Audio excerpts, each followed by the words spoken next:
Luke 6.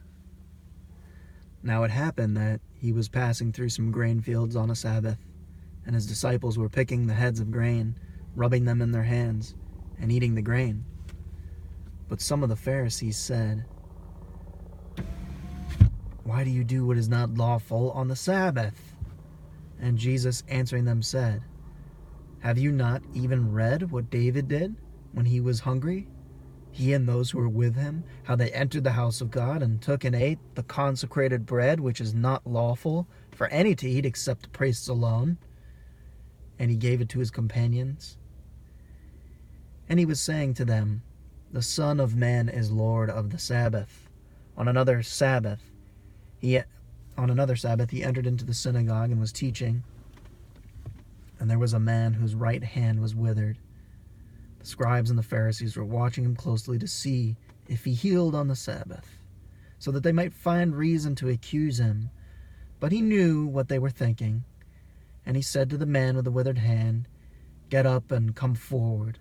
And he got up and came forward. And Jesus said to him, "I ask you, is it lawful to do good or to do harm on the Sabbath, to save a life or to destroy it?" After looking around at them all, he said to him, "Stretch out your hand." And he did so, and his hand was restored.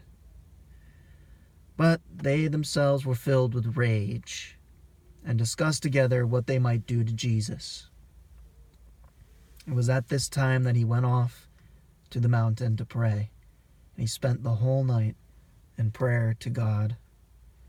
And when day came, he called his disciples to him and chose 12 of them, whom he also named as apostles: Simon, whom he also named Peter, and Andrew his brother, and James and John, Philip and Bartholomew, and Matthew and Thomas, James the son of Alphaeus, and Simon, who was called the Zealot, Judas the son of James, and Judas Iscariot, who became a traitor. Jesus came down with them and stood on a level place.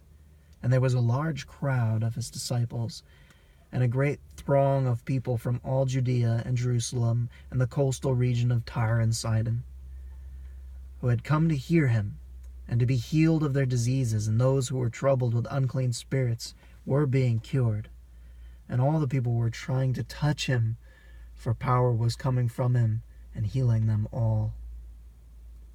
And turning his gaze towards his disciples, he began to say, "Blessed are you who are poor, for yours is the kingdom of God.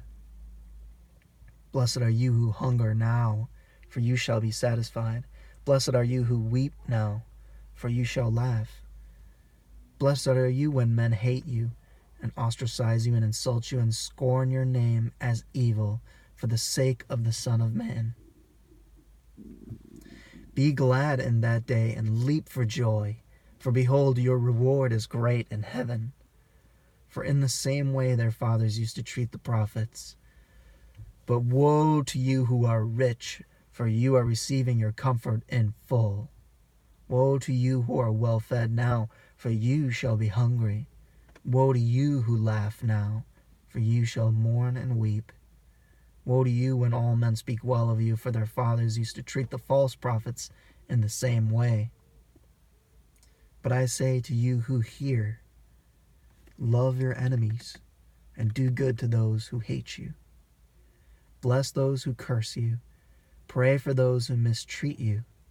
Whoever hits you on the cheek, offer him the other also. Whoever takes away your coat, do not withhold your shirt from him either. Give to everyone who asks of you, and whoever takes away what is yours, do not demand it back. Treat others the same way you want them to treat you. Golden rule. If you love those who loves you, what credit is that to you? For even sinners love those who love them. If you do good to those who do good to you, what credit is that to you? For even sinners do the same.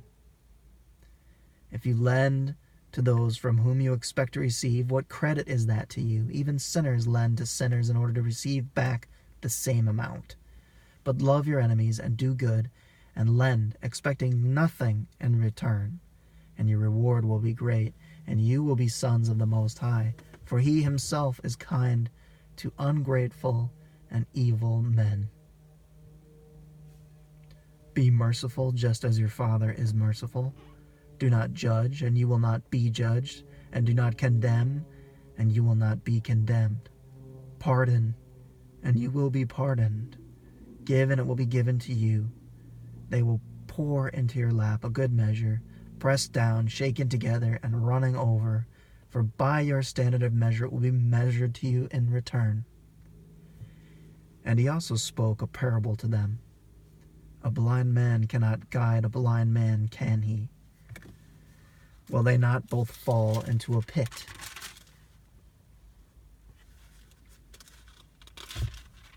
A pupil is not above his teacher, but every one, after he has been fully trained, will be like his teacher. Why do you look at the speck that is in your brother's eye, but do not notice the beam that is in your own eye?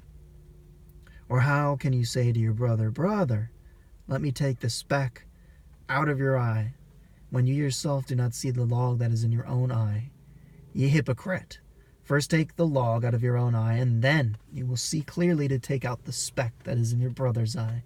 For there is no good tree which produces bad fruit, nor on the other hand, a bad tree which produces good fruit. For each tree is known by its own fruit. For men do not gather figs from thorns, nor do they pick grapes from a briar bush. The good man out of the good treasure of his heart brings forth what is good, and the evil man out of the evil treasure brings forth what is evil. For his mouth speaks from that which fills his heart. Why do you call me Lord, Lord, and do not the things that I command? Everyone who comes to me and hears my words and acts on them, I will show you whom he is like. He is like a man building a house who dug deep and laid a foundation on the rock. And when the flood occurred, the torrent burst against that house, could not shake it, because it had been well built. But the one who has heard and has not acted accordingly is likened to a man who built a house on the ground without any foundation, and the torrent burst against it, and immediately it collapsed, and the ruin of that house was great. Was Luke 6.